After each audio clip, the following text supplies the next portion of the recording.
আসসালামু আলাইকুম এভরিওয়ান, কেমন আছেন সবাই? আলহামদুলিল্লাহ, আমরা তো ভালো আছি। আবারও একটা রান্নার ভিডিও নিয়ে চলে আসলাম। আজকে রান্না করব বিফ রেজালা। আজকে বিফ রেজালার একটু অন্যরকম রান্না করব। আজকে বিফ রেজালাটা রান্না করব উত্তরবঙ্গের যেভাবে রান্না করে ওরা বিফ রেজালা, আমি ওইভাবেই রান্না করব আজকে। তো বিফ রেজালা রান্না করার জন্য আমি 1.5 কেজি গরুর মাংস নিয়েছি। গরুর মাংসটা অবশ্যই আগে দেখিয়েছি। এখন বিফ রেজালা রান্না করার জন্য এখন পেঁয়াজটা হালকা ভেজে নিচ্ছি। এরপর আমি পেঁয়াজের সাথে দিয়ে দিব গরম মশলা, দারচিনি, এলাচ, লং, তেজপাতা। এটা দিয়ে আমি হালকা ভেজে নেব।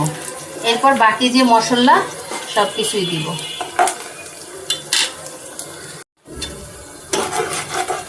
পেঁয়াজটা হালকা ভাজা হয়ে গেছে। এখন আমি বিফ রেজালা রান্না করার জন্য যে যে মশলা লাগবে সব মশলাগুলোই দিয়ে দিব। প্রথমে যেটা দিব সেটা হলো আদা রসুন পেস্ট।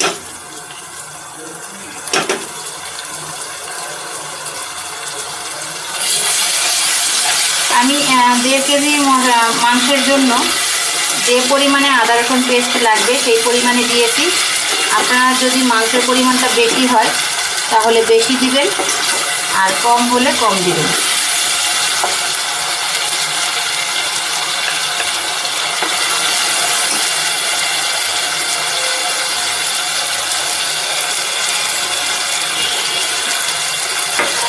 এটার সাথে দিব আমি টক দই।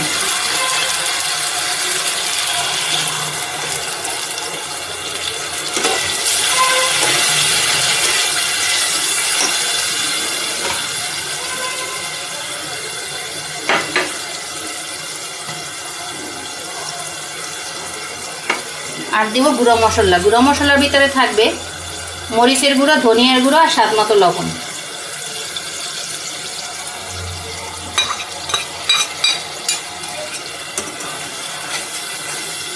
হলুদের গুঁড়ো দিব না, যেহেতু আমি বিফ রেজালা রান্না করব, এটার ভিতরে কোনো হলুদের গুঁড়ো যাবে না। আর আজকের বিফ রেজালাটা কিন্তু আমি বললাম এটা উত্তরবঙ্গে ওরা যেভাবে রান্না করে আমি সেভাবেই রান্না করে দেখাবো আপনাদের। তা আজকে আমি নারকেলের দুধ দিয়ে বিফ রেজালা রান্না করব।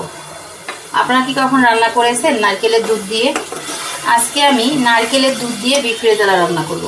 তো মশলাটা যাতে পুড়িয়ে না যায় এই জন্য সামান্য পরিমাণে নারকেলের দুধ দিয়ে দিব। আমি এখানে পানি ব্যবহার করব না।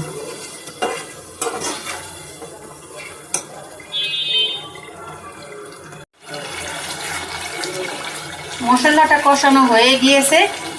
এই পর্যায়ে আমি দিয়ে দিব জায়ফল, জয়ত্রী, কিশমিশ আর বাদাম বাটা।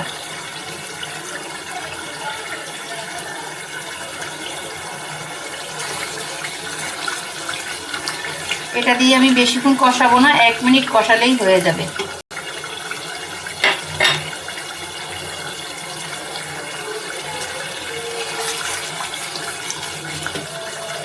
এখন দিয়ে দিব মাংস।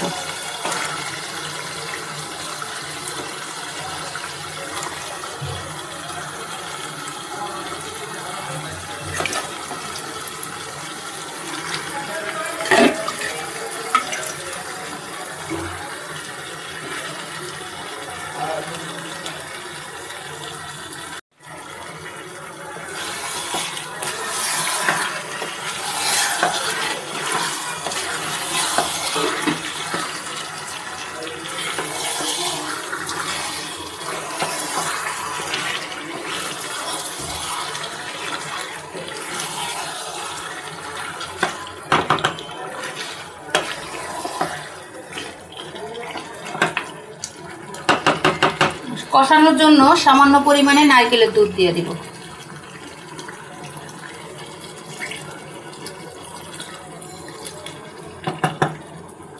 5 থেকে 10 মিনিট কষালেই মাংসটা কষানো হয়ে যাবে।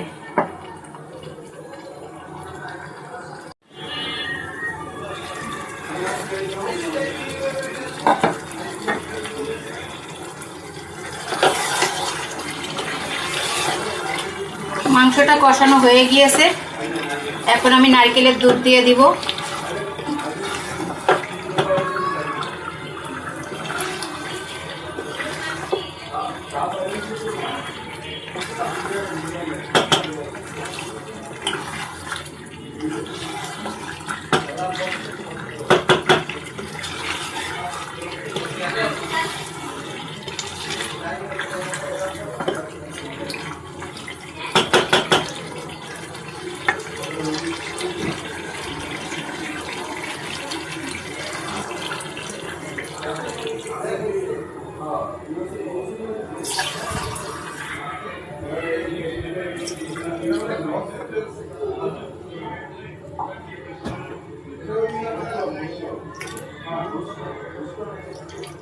মাংসটা সেদ্ধ হওয়ার জন্য ঝোলের পানি দিয়ে দিলাম।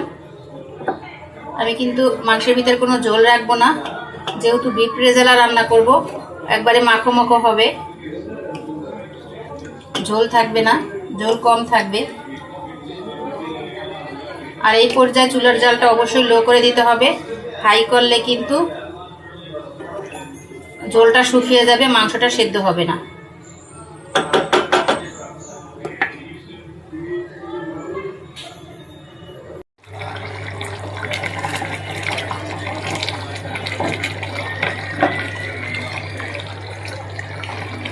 ফাইনালি বিফ রেজালাটা হয়েই গেল। তা কার কার পছন্দ বিফ রেজালা অবশ্যই কমেন্টস করে জানাবেন। আর আপুর ভিডিও যদি ভালো লাগে তাহলে বেশি বেশি করে শেয়ার করে দেবেন, আপনি দেখবেন ওনাদেরকে দেখার সুযোগ করে দেবেন। তো আজকের ভিডিওটা এখানেই শেষ করব। সবাই ভালো থাকবেন, আল্লাহ হাফেজ।